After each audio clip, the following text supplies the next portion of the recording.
Hi, in this video I will show you how to automate an appointment funnel.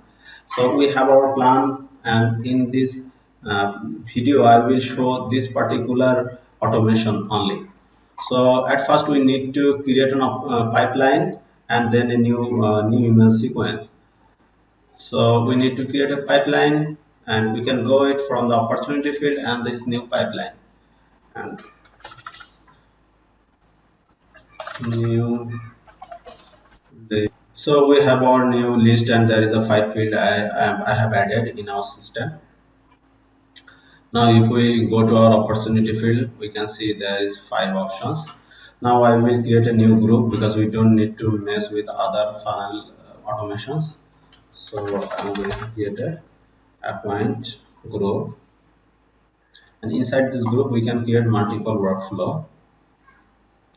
I'm going to create it from scratch because I want to show from the beginning. At first we need to change this name because this is a random name. New lead in appointment funnel. So we have created, and we already have our form. So once anyone submit this form, this will be the trigger form submitted if the form is appoint form. We need to add an user. I am the only user in this funnel, so I am adding myself and a new pipeline, opportunity pipeline, sorry. Once new lead arrive, new lead in opportunity.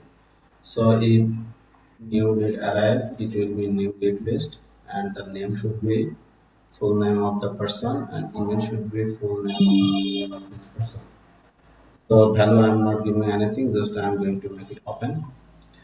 And what happened next after this? So there is checkout page, and we need to give a pause because customer can complete the checkout process automatically without doing anything. So we will make it wait, maybe 1 month is good.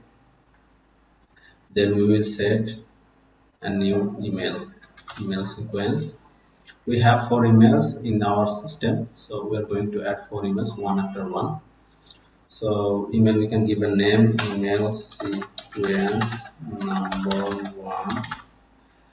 Once anyone submit their form, they will get this email. So this form is name should be our name. So David M. I'm giving a name.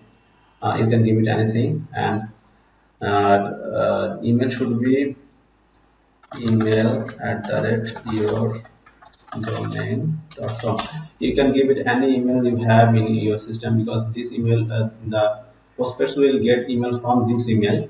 So use your email address, not other email.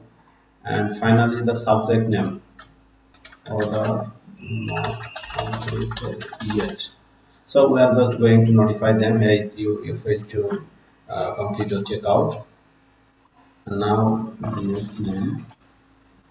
So you can use your name or other name as well.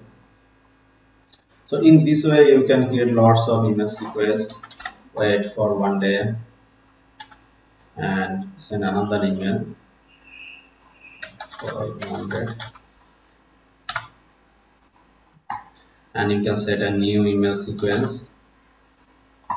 In the same way, you can do again and again. I can do it by copying it and doing it again. So just I copied and pasted, and just I need to change the tool and others.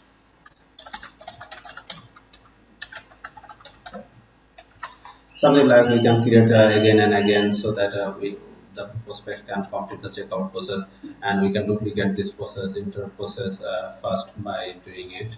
I'm just going to duplicate all. So there is four emails. You can change the content, and everything will be fine. And finally, we need to save it and publish it and save it.